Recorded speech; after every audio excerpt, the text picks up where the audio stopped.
Hello, everybody, and welcome to today's Training Industry Leader Talk Leadership Training Challenges and Solutions, sponsored by GP Strategies, Impact, InfoPro Learning, Intrepid by Vital Source, and Leadership Progress Cycle. So I'm Liz Spate, the Events Marketing Specialist here at Training Industry, and I'm thrilled to have you with us here today. Before we get started, though, I would like to quickly go over a few housekeeping items to help you interact with our speaker and get the most out of today's program. So thank you so much for everybody who has already done so. But if not, can you please open those chat windows and let us know where you're joining us from today? I saw Netherlands, Georgia. We have a good crowd. Morocco, thank you so much. Keep that coming. And while you're doing that, feel free to use this chat window to interact with our speaker with any comments. As for the questions, though, please plug those in the Q&A panel of your toolbar below. Our speaker will be keeping an eye out on both during the session, so please drop those comments and questions throughout. And at the end of your time here with us, you will notice a short evaluation survey has popped open in another tab in your browser, and we would appreciate your thoughts on today's event. And all of our sessions are being recorded and will be archived on trainingindustry.com, and you will receive a follow-up email from us that will include the link to the on-demand session today. So stay tuned for those. Additionally, if this is your first event with us, we would love to welcome you. We exist to make connections among learning and development professionals, and we offer tons of resources to support your role in L&D, like live events like today's Leader Talk, as well as through articles on our website, our magazine, conferences, research reports, our membership, and our podcast. We would also love to hear about what you've learned from today's session on social media, so please follow us on your favorite platforms and let's continue the conversation. And it's my pleasure to introduce you to our first speaker of the day. Jared Oates is the creator of the Leadership Progress Cycle, a practical framework that helps leaders work with paradox to create lasting impact. He's a self-taught engineer with a background in English rhetoric, and he spent over a decade designing learning experiences that go beyond surface level training. And so with that, Jared, take it away. Thank you, Liz, and welcome to everyone. It's so great to see the variety and the all the different places that people are from. We have from Europe and the Mediterranean and coast to coast to coast to border in the United States here. I'm gonna share my screen. So let me know when you are able to see my screen. Just let me know in the chat when that shows up for you. It looks great on my end as well. Okay, wonderful. Well, as I watch everyone come in, I wish that I had a chance to talk to see you and individually and to talk with you. What really feeds me is making the connections, like Liz was saying, um, and connecting with people on a personal level, um, and seeing that what I share makes a difference for someone. So I, while I can't do that, obviously, in a webinar format, if you wouldn't mind sharing in the chat just how you feel today about life and work on a 1 to 10 scale. A 10 being this is the best day of my life ever, and a 1 being the worst. And so where do you fall somewhere in that? And the hope, okay, 5, 8, okay. So we got a good variety here. So my hope is that with what you learned today, with what you think about and understand that you'll have a little more hope and a little more sense of confidence in your ability to make a difference in your work and maybe in your life as well. Some of the things that oh, Dan, wonderful, we do have a 10. I had a friend who used to say, whenever you asked him how he was doing, he'd say, "It's the best day of my life so far." And that was just the way that he approached the world. And I think he did actually feel that way. So um, that's fantastic. Okay, so I will keep an eye on the chat as we go through this, and the more that you interact in the chat, the more I think you'll have an opportunity to process some of the things that we're describing. The focus is why most leadership training fails problem leaders and how paradox awareness fixes it. Paradox awareness is probably a new concept for many of you. And so I want to spend some time today going through it and how it applies and how it makes a difference, particularly for leaders that are struggling in some important way. So here's kind of the key, and also by the end of this, I want you to walk away with some specific tools that you can use immediately, not just theory. So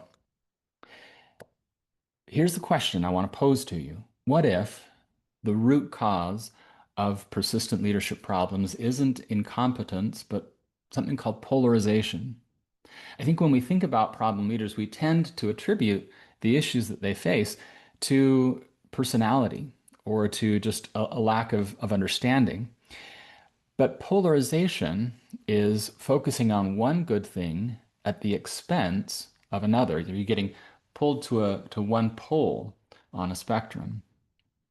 So let's explore this idea. Let's talk about some problem patterns. And I'm really interested to see in the chat what negative leadership patterns you have seen. So here are just a few. Um, I call ghosting when there's an avoidance of difficult conversations and the leader is shielding people from needed feedback. Um, and by the way, when I talk about negative leadership patterns, I'm talking about something that hinders the team from reaching their goals. Uh, and it's an important note. Yeah, ghosting is number one good. Um, it's an important thing to note that there are other kinds of problems, like different team members having contradictory goals, and that's a really important problem. It's just outside the scope of what we're talking about today. So anything that hinders the team from reaching their goals is a problem pattern. Bulldozing is another pattern. It's where the leader charges ahead at all costs and is just so fixated on what they're trying to accomplish that no one else has a chance to participate. Rescuing. Okay, this is another one where the the leader is consistently diving in. It's a kind of micromanagement, and because they're always hopping in to solve problems, it disempowers the team.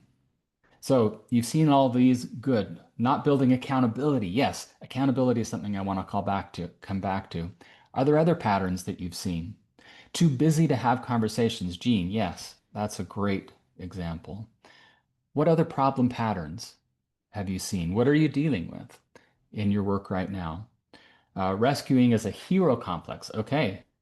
Wanting to be loved, focusing on the relationships and the needs of the leader as opposed to the needs of the team. Excellent. Emotional volatility, gaslighting. Oh, I love that one. I don't love the pattern, but it's a fascinating pattern. Um, all right, good. All the young leaders want to be liked. Yes. Yeah. Credit hogging, blame shifting. Yes. Okay. No transparency, inconsistent leadership. Yeah. Michelle, lack of accountability. I'm going to come back to that. Flip-flopping. That's another really important one. Bullying. Yes. Okay. These are all, I think, things that we've experienced, we've seen happen, and we can see the damage that it causes for team members. Let's expand on this a little bit. What is the experience of a team member when they work with a leader who has one of these patterns? What words would you use to describe the feelings and the experience? Disengagement, disengaged, yes. Frustration, yes. No follow through, yeah. Burnout, yeah. Don't want to work at all, yeah. Jaded, yes. Distancing, unappreciated.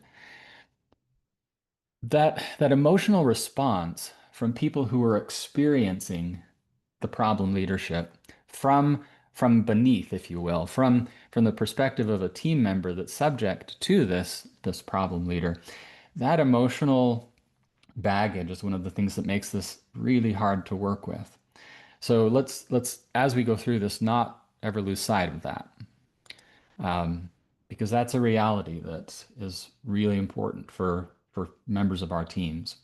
Okay, apathy, quiet quitting, excellent. So what I'm suggesting here is when I talk about polarization, is that every negative leadership pattern is actually a strength that's gone too far.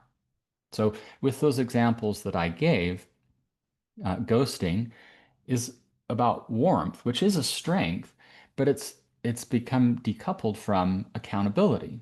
There's no accountability to balance that need for warmth or that desire for good relationships.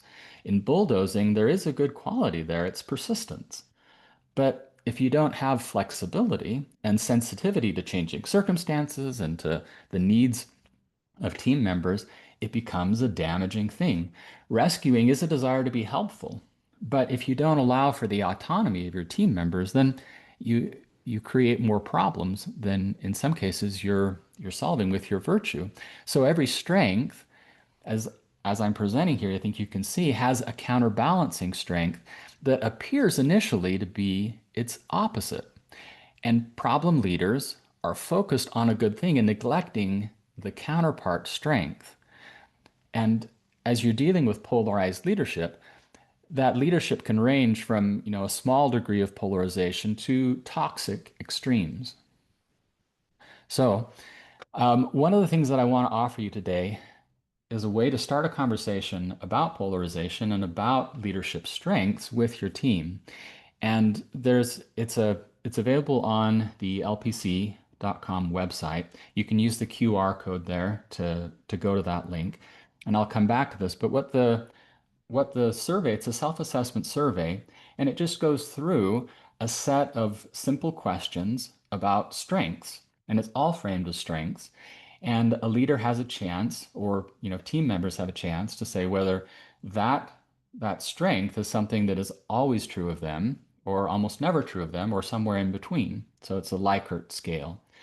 And as you go through, you can rate yourself, and then the second part of that is a sheet that is an explanation of how those patterns tend to play out. And so you can see if if you have a mild tendency to lean to one side of one of these pairs of strengths, then there are some minor problems and some minor impedances that happen to your team. And if there's an extreme difference, so it's a difference of two or more on that Likert scale, then you start to get into more serious problems. And it's a great way, it's a tool I think you can use immediately to start a conversation with your teams about how these patterns play out.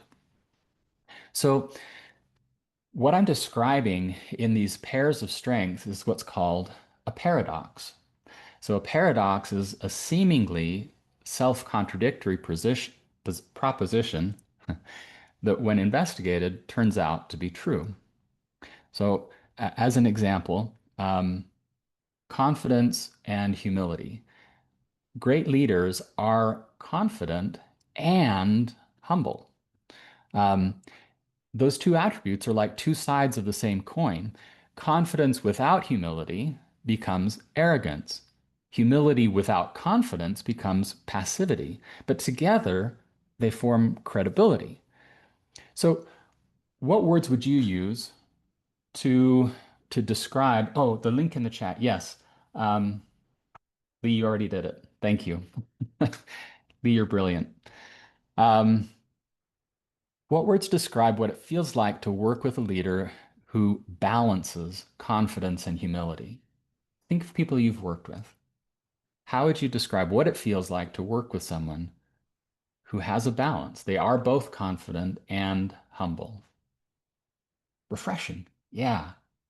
Valued and appreciated. Stable, secure, energizing, happy, empowering. Yes. Yeah. So you feel, when there is a balance, um, when there's a an where a leader honors both of those strengths. That's what powerful leadership feels like. It's what it looks like. That's what we want people to begin to aspire to. So a paradox-aware leader understands how paradoxes work, and they learn to honor both sides of a counterbalancing pair. So, for example, great leaders provide structure and flexibility in changing circumstances. Paradox awareness is also sometimes called both and thinking, both slash and thinking, and also integrative thinking. And I think it's helpful to imagine those counterbalancing strengths as the twin pillars of a suspension bridge. And it's the tension between them that creates the bridge. So let's talk about this example, structure and flexibility. How have you seen a leader provide effective structure for a team? What are some things you've seen leaders do that provide effective structure? Clear direction, great. Um, Clarity and humble a better for a leader, yes.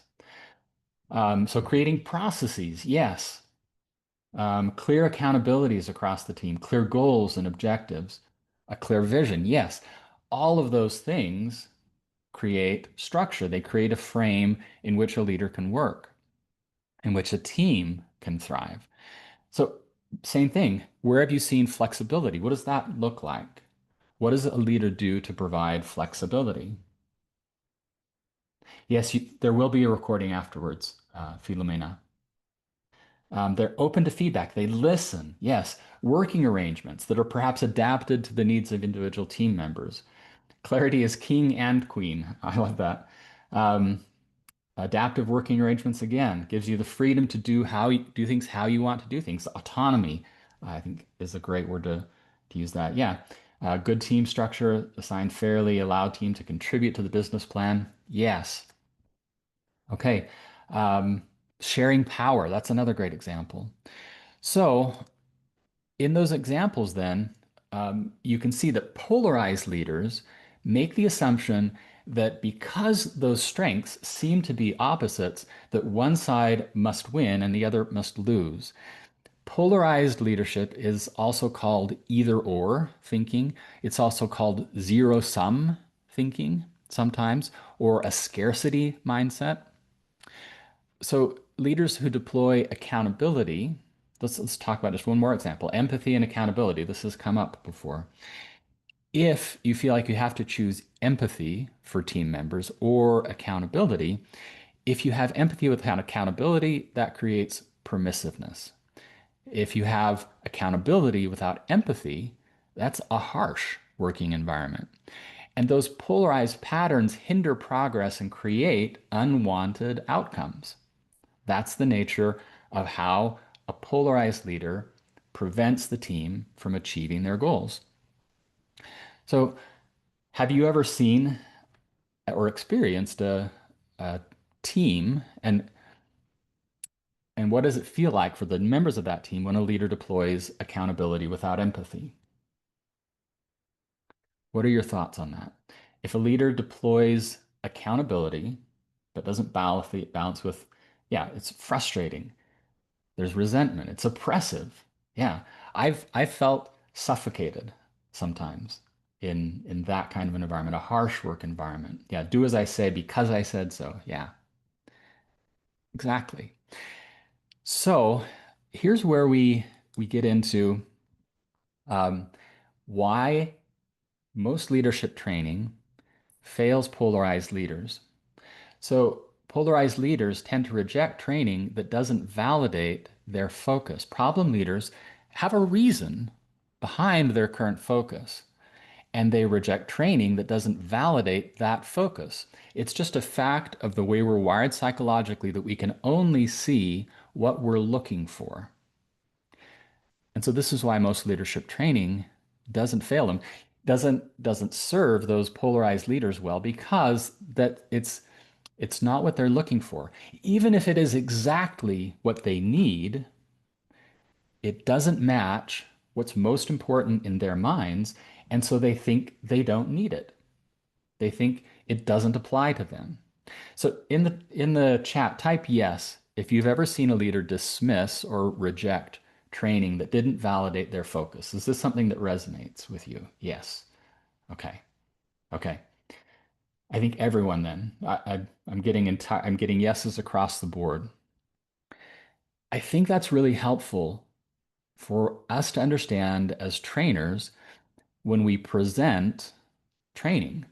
So Training for paradox-aware leadership begins by validating existing strengths, and then it adds a neglected virtue. So leaders can learn to run small experiments seeking to balance the neglected strength instead of feeling like they have to change everything about themselves. So I want to introduce you to an acronym here, a SAFE, a small, affordable, fast experiment. So this is kind of the crux of what I want to share here. Training for paradox awareness is powerful for problem leaders because they don't have to give up the good thing that they are fighting for. They just need to make some space for another good thing that they can also believe in, but perhaps they've been neglecting. And what's interesting about paradox-aware solutions is that they are, by definition, non-obvious. They can only be found as leaders try experiments in their specific circumstances with their specific team members, and that exercise of trying new things is where creativity and innovation happen. So let's talk about a SAFE for an empathy-focused leader. So this is a leader that maybe is a little polarized towards empathy. If they were going to try a small, affordable, fast experiment, it might be to give a team member one needed piece of constructive feedback. Yeah, Gene, what if they don't want to try something new? That often happens. And you have to respect the choices that leaders make. But if a leader is frustrated because they are not reaching their goals, and really that's where you have to start. You have to start with their own sense that they're blocked and that they're not getting where they want to go, or they're not getting the results that they want. And then once you start with that need, they have skin in the game, and you can begin by validating the strength that they already have, and then offering them a simple way to try to balance that neglected virtue. So as a counter to the empathy focused leader, let's imagine a SAFE for an accountability focused leader. Maybe that would be to make time to listen to a team member's concerns without critique until they can restate them and the team member says, yes, that's right. I got that from a great book called Never Split the Difference. But when you can restate what someone else has said to the point that they acknowledge you do understand them, that's a powerful place to be. Here's something that is important to understand, and Gene in particular, with the question that you raised. Paradox-aware leadership is a superpower because it is rare and because its impact is huge. And that's what you have to offer someone if you can offer them an awareness of how paradoxes work. So, how do you do that? Um, there's a process that I teach with the leadership progress cycle. It's called the leadership progress cycle, and it's simply a virtuous cycle for putting paradox awareness into practice. Um, and remember, as I mentioned before, this is only relevant for teams that have clear shared goals. And if you'd like to talk about situations where there are contradictory goals, that's a separate but hugely important topic, just outside the scope here. So if you have shared goals, you have a leader that is frustrated because the leader is not getting the results that they want, and you introduce them to paradox awareness, you start by clarifying what the goal is that they're working for. And that is a process to come to understand really what you're trying to accomplish and how you're going to measure progress is a necessary first step. Once you identify the goals and you can state them clearly, you can then identify the barriers to those goals. And as you understand paradox awareness, one of the things that you realize is that the most important barriers exist in our own minds. They are the things that most inhibit us are the patterns that we're stuck in our own thinking. So if you want to begin to break out of that, it usually doesn't work to say you need to just change everything about yourself, or you're wrong, you're toxic, you're a problem.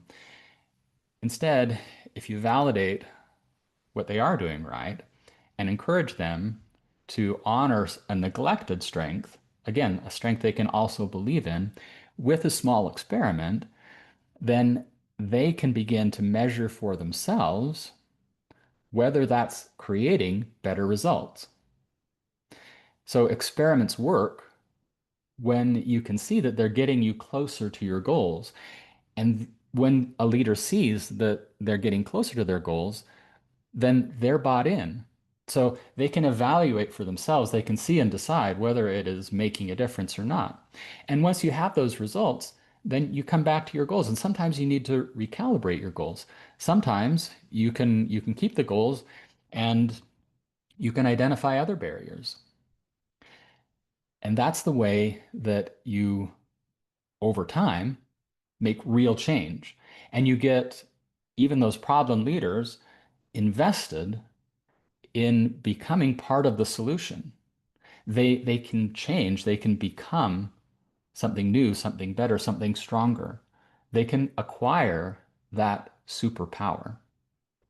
So, one thing that often comes up when we're talking about both and thinking or paradox awareness is that it sounds like, oh, Gene, I want to come back to this question. If you said paradox aware leaders are rare, how well does this training work for all leaders in an organization? It works well if they feel like they're blocked and they come to understand how paradoxes work. Currently, it's rare. I'm not aware of very many places where paradox awareness is taught explicitly. So that's a great question.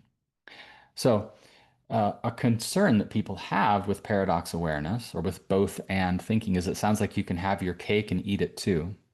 So, it's important to acknowledge that resource constraints are real. Time, funds, attention, those things are finite. But what people don't tend to appreciate is that your options within those constraints are infinite. So what I'm trying to represent with this little diagram here is an upper and a lower bound that can represent constraints, but in the middle is what's called a pencil of lines in Euclidean geometry. It's the idea that you can have an infinite number of lines that transect that point. So there are all of these options that are innovative, that are creative, that are by definition non-obvious, that are available to you. And paradox awareness helps you tap the creativity, innovation, and the full potential of your team. So just to kind of make this real really quickly, in the chat, type some of the real constraints that your teams are facing. I'm really interested. Time, yes. Budget, yes. Financial, yeah. Too much to do. Ah, yeah. Budget, budget. Talent, interesting. Yeah. Staff, consistency. GMI, what's the acronym? I should probably know that. Fixed mindsets, resistance to change. Yeah. Wonderful. So those constraints are real, and it's important to acknowledge them when you're helping people to become paradox aware leaders. Gross margin improvement. Thank you, Lee. Appreciate that. Okay. So, acknowledging the limitations, acknowledging the boundaries focuses us on the creativity required to to find a way forward to still achieve our goals. So, what I want to share here is probably the meatiest slide that we'll cover today. So, this is where I'll spend the majority of the time that remains to us. And I think we've got about 15 minutes. So, Liz, check me if I'm wrong on that. But in this slide, what I'm wanting to give you is a way that you can help leaders identify their own paradoxes when they feel stuck or blocked. So um, there isn't any definitive list of paradoxes. And for individual paradoxes, there are multiple ways of, of naming those paradoxes. So it is most powerful if leaders can choose their own names for the paradoxes that they're working within.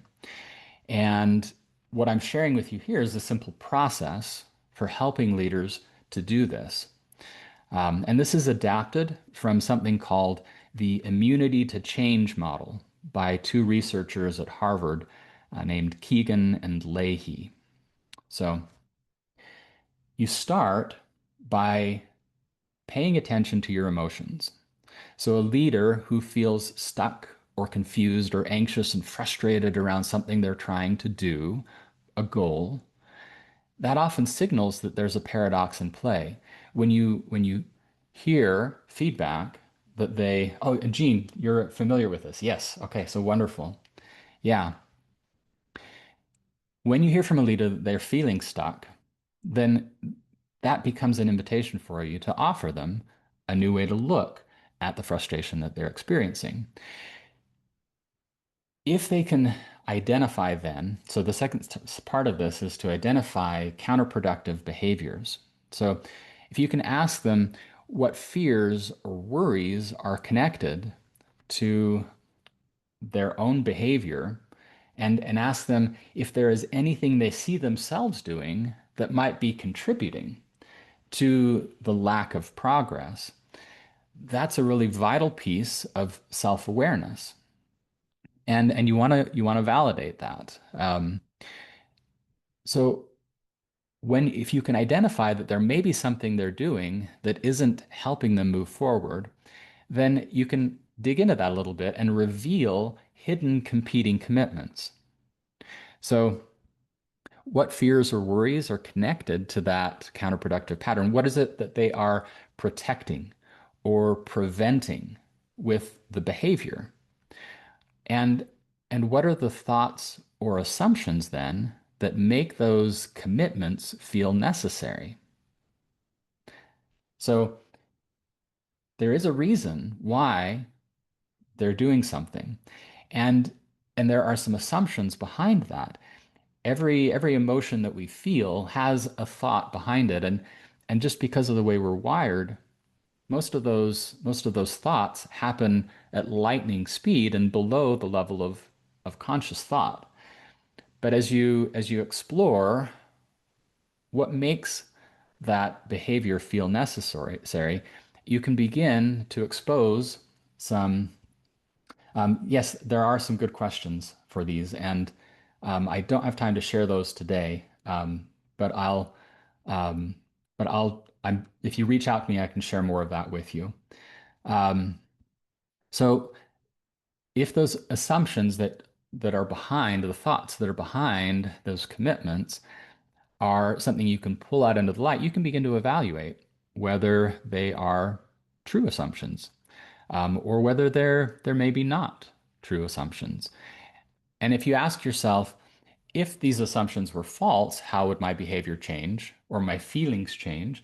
That is a great way to expose an alternative way of doing things. Now, those underlying emotions and those motivations are powerful, and they don't change just because you ask them to. It's kind of like my daughter trying to convince us that a boa constrictor is really a friendly snake and it would be great to have in the house. And my wife and I just, we're not there.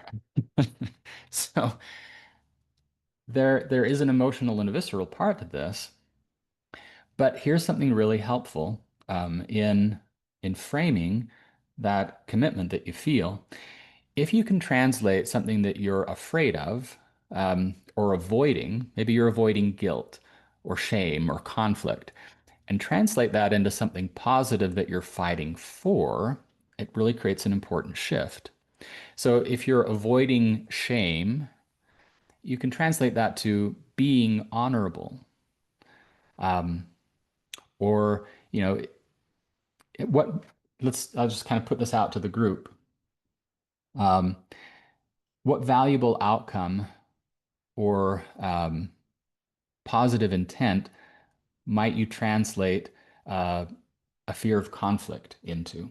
So if someone is afraid of conflict and their behavior is driven by that fear of conflict, how would you translate that into something positive that person is fighting for?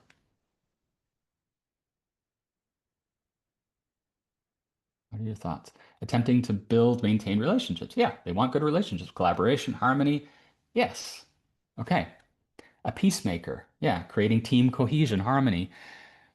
All right, same thing. If a leader finds that they're avoiding more work, how would you reframe that as a positive intention? Ah, fear of success. If you really win, it leads to other things. And if it was this hard, what next? Yeah. Okay, planning, self-care. Yeah, balancing, focus on current priorities. Brilliant.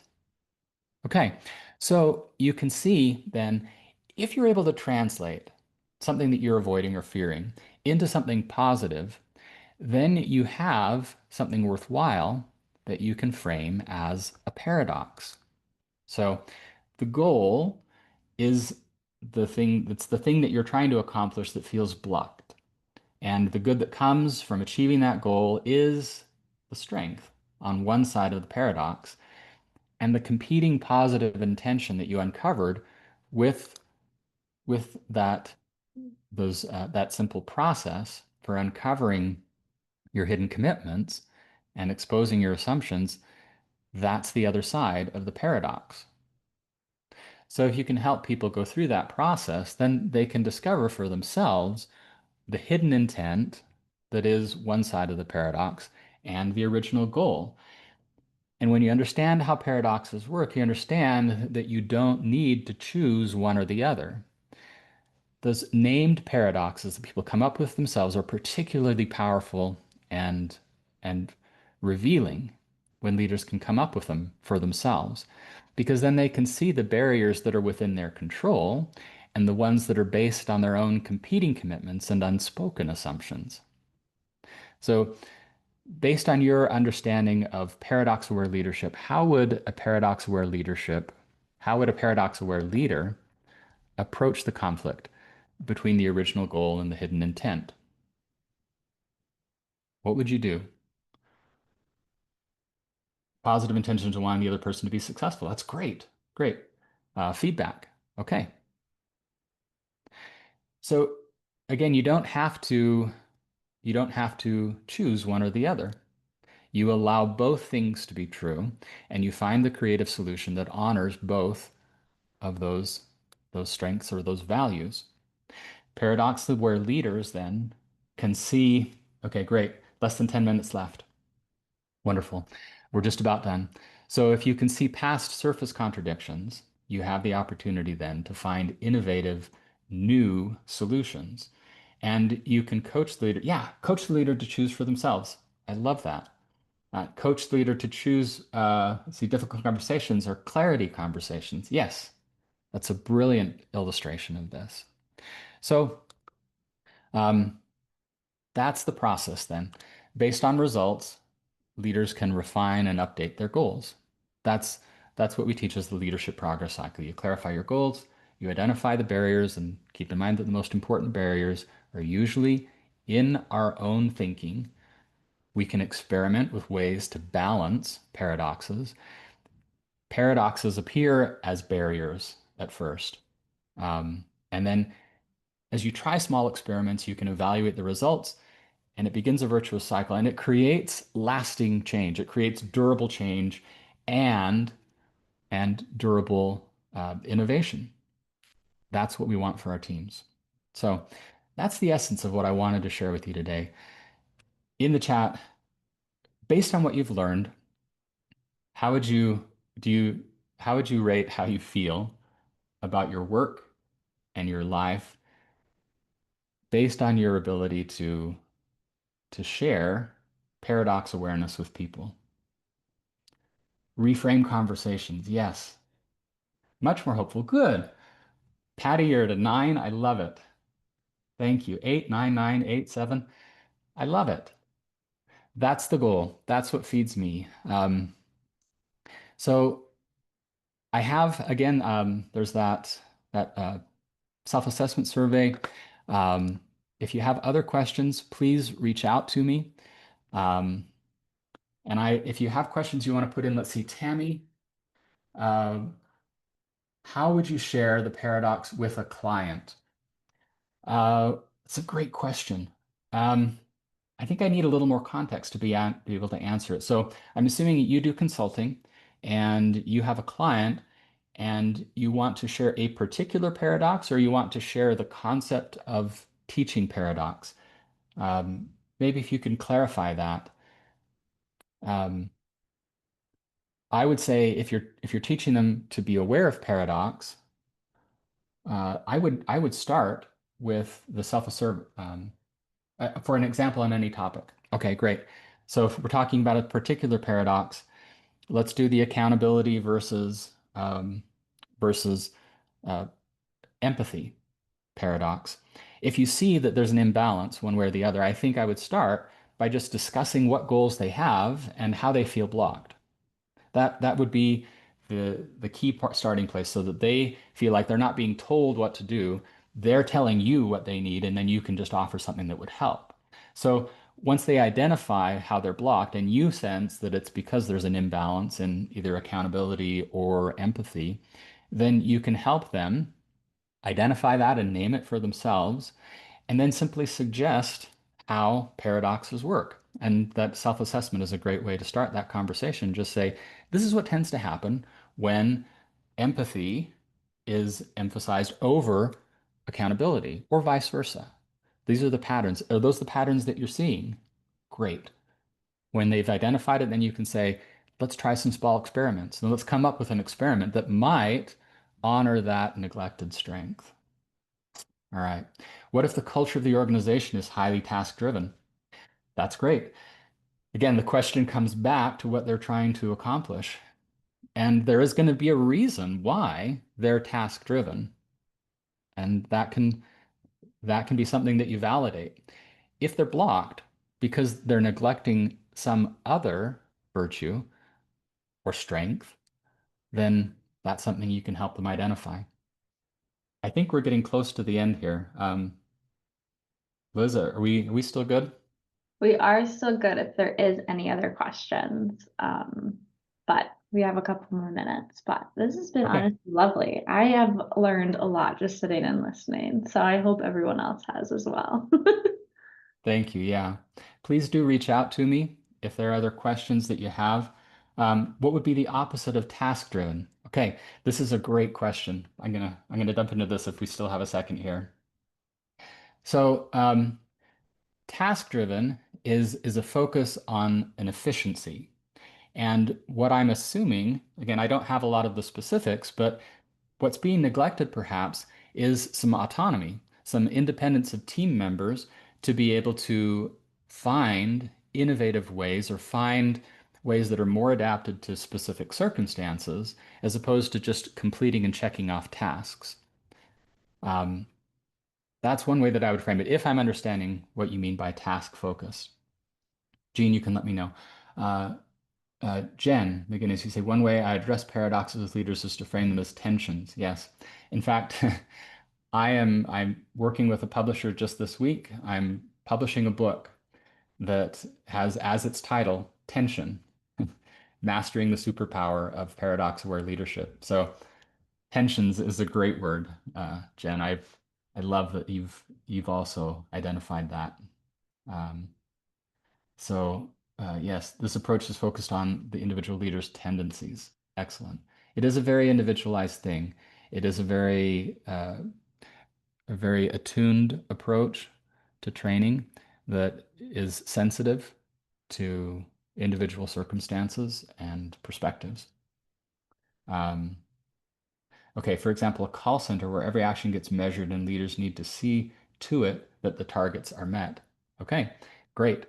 So again, it comes back to, is there a sense that in that call center there are outcomes that are contrary to our goals? So, call centers are great examples.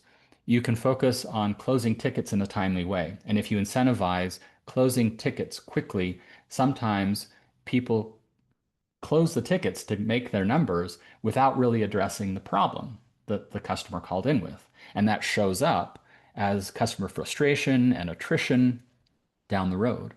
And so if you can identify what the desired outcomes are and how they're frustrated, then you begin the process of paradox awareness. And Liz is back on, which means I've talked too long. So Never too long. Is there anything though you would like to say with the audience before we tell them how to get to the next session? yes, thank you for being here. Thank you for your participation. It's been a pleasure. And I hope if you have further questions, you'll reach out. Yes. No, it's been a pleasure. Jared is amazing, everybody. So yes, if you have any other questions, please reach out to him. And thank you. It's like you have a very therapeutic voice. So I hope everyone else felt the same way. I was like, wow, this is like a lot of wisdom. So thank you so much, Jared. I appreciate it. Thank you. And for that, like I mentioned though, I do want to guide you guys to the next session. So we will be taking about a 15-minute break. So up next, we do have Lynn, Leah, and Lisa, the three L's from GP Strategies for their session, X Marks the Spot, A Journey to Effective Leadership. So for everyone else, in just a moment, I'm going to end this session. And you can actually join our next session by returning to the event lobby and going to the session tab. So please stick around for our next session, which will begin at the top of the hour. I hope to see you all very soon. Bye, everybody.